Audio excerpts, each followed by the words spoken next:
Hi dear students, my name is Karina Suarez and today I will teach you some connectors that are really useful in the reading and writing skills in English. This video will divide into 4 sections. The first section is what is a connector. The second section is why is it important. The third section is about the 6 types of connectors, and finally I will give you some examples about this. How can we use these connectors? Okay, let's start. What is a connector? A connector or link work is a way to join or to link, juntar, combine, combinar, two clauses or two sentences. What is a clause? A clause is a group of words with one verb and one noun. It is necessary to have one verb and have one noun. Okay, we have two sentences or two clauses. The company is expanding. There are jobs on offer. We are talking about two sentences and how we can join or link these sentences with a connector. We are talking about cause and consequence in these sentences. For this reason, we will use one connector that expresses this cause and consequence. In this case, we have as a result and consequently. We will use consequently. The company is expanding. Consequently, there are jobs on offer. In Spanish, it is la compañía se está expandiendo, por consiguiente, hay más ofertas de trabajo o hay ofertas de trabajo. Why is it important? A connector is important to the reader, para el lector. Also because it's a way to have coherence and cohesion, cohesión y coherencia in the reading, and it's easy to guide in the reading. Es fácil para guiarnos en la lectura. Is one of those options, but we can say that we can increase our English level using these connectors. These connectors are usually used in B1, B2 level. And in the same way, or additionally, we can use it to show formally. We can show speaking really formal, para hablar de manera formal. Types of connector. We will use, there are a lot of connectors, but we will be focused on 6 types of connectors. The first one is consequence. We are showing a cause and a consequence. We use as a result, that is como resultado. And consequently, that we use in the previous sentence, por consiguiente. We have contrast. We are comparing two things, two objects, two brands, for example. We can say, I really like this brand, but I prefer the other one. We can replace this but, pero, with one connector of contrast. For example, we usually change this but with however, sin embargo.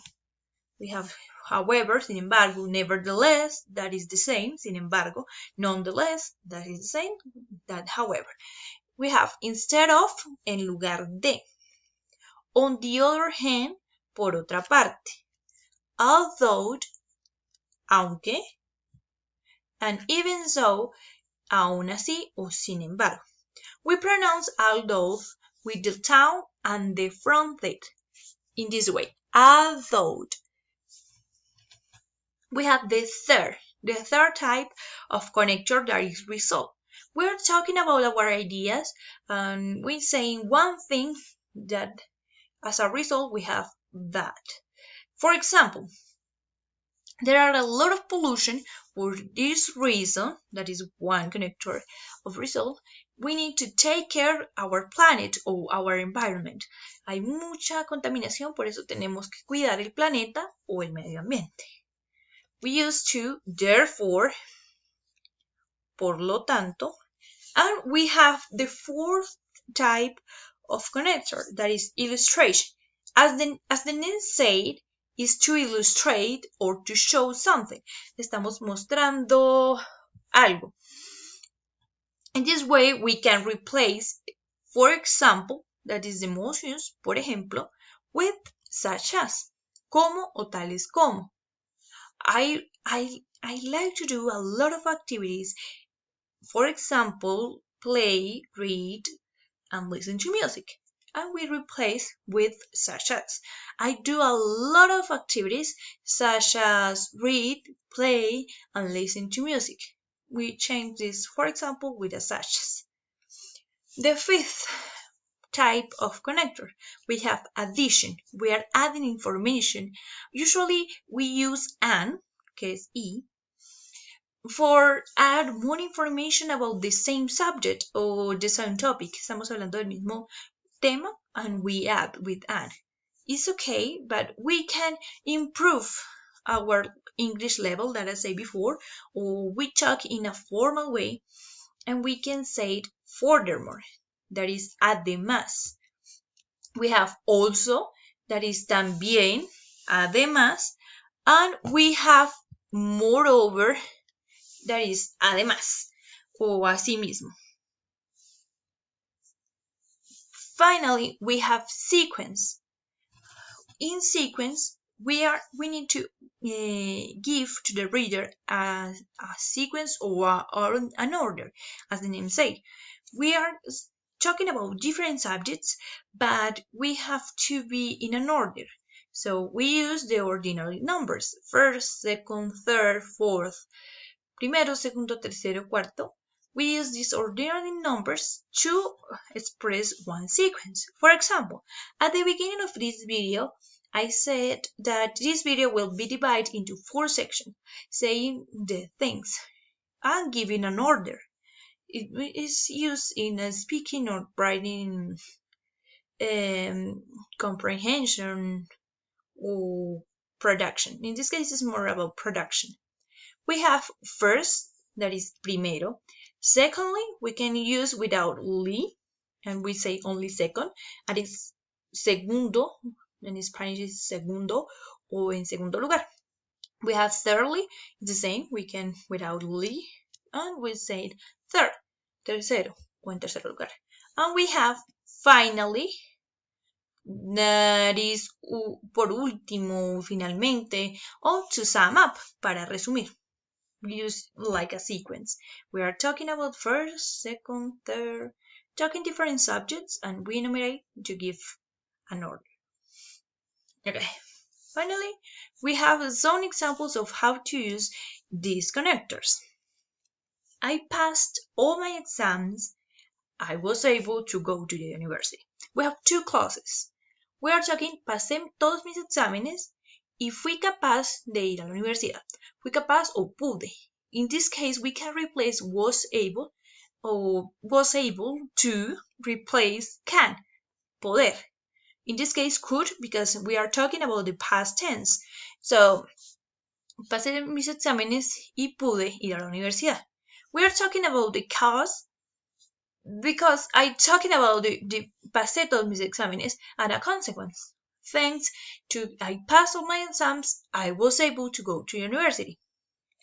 There's the moment we're saying that I pass all my exams, we will use an connector that expresses cause and consequence. In this case, consequently, or we can use as a result too. Consequently, I was able to go to university. Pasé todos mis exámenes, por consiguiente, pude ir a la universidad. The second example, I had a terrible cold during exam week.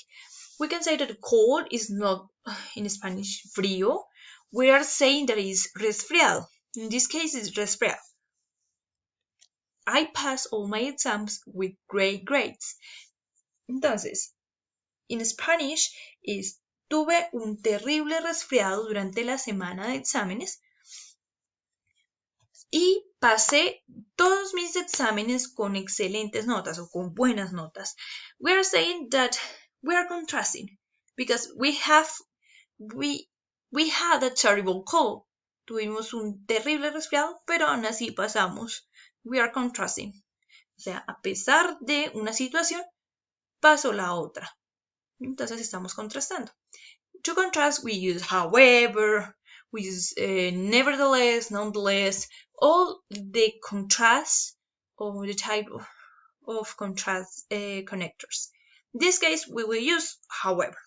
I had a terrible cold during exam week, however, I passed all my exams with great grades. Tuve un terrible resfriado durante la semana de exámenes, sin embargo, pasé todos mis exámenes con excelentes notas. We have the third example, that is, the exam had a question that I had never seen before, and forgot to turn the page and I missed 3 questions. El examen tenía una pregunta que nunca había visto antes. Olvidé turn the page, voltear la página y perdí 3 preguntas, porque lo olvidó. Turn the page, olvidó voltear la hoja y ahí habían 3 preguntas de más. We are adding information. Estamos añadiendo información. We are adding. So we use furthermore, that is además in Spanish. The exam had a question that I had never seen before. Furthermore, I forgot to turn the page and I missed 3 questions. El examen tuvo una pregunta que nunca había visto antes. Además, olvidé voltear la página y perdí 3 preguntas. Tenía una pregunta que no había conocido y que por lo tanto puede que le haya ido mal. Y no volteó a la página y perdió 3 preguntas, no resolvió 3 preguntas. We are adding the same information of the same subject. Estamos agregando información sobre el mismo tema. Si estamos hablando del mismo tema, entonces estamos añadiendo. We have the fourth example. The youth hostel swimming pool was closed. They didn't serve breakfast. Pues estamos hablando de el hostal juvenil o hospedaje juvenil. Entonces estamos hablando que la piscina de ese hostal estaba cerrada y ellos no sirvieron el desayuno. In this case, we are talking about the same information we are adding. Estamos añadiendo. The hostel swimming pool, the youth hostel swimming pool was closed. In addition, they didn't serve breakfast. Entonces estamos añadiendo información. We have with the fifth example, the youth hostel was really old and a bit. When I'm talking about a bit, it's poco, or a little bit, un poco. We enjoyed our holidays there. El hostal o el hospedaje juvenil estaba realmente viejo y un poco sucio. And we are talking, nosotros disfrutamos nuestro fin de semana ya. We are talking that it was old, but we enjoyed. Entonces estamos contrastando la información. And we use nevertheless. We can use however, nonetheless, and all the connectors that we use with contrast. We have the final example about the youth hostel was closed. El hostal juvenil o el hospedaje juvenil estaba cerrado. Y we have to spend the night in an expensive hotel. El hospedaje juvenil estaba cerrado y como resultado nosotros tuvimos que pasar la noche en un hotel caro. We are talking about result. El hotel estaba cerrado, tuvimos que pasar la noche afuera en un hotel. For this reason, we need to know the meaning of the two sentences to know which kind or which type of connector we will use. ¿Qué tipo de conectores vamos a usar? If you have any doubts, si tienen alguna duda, if you have any questions, you can write or type there about and I will answer it. Okay? I want to say that thank you so much for your attention and I hope that you enjoy this idea and I can help you in this way to know the connectors. And if you have any doubt, just type. Okay? Bye.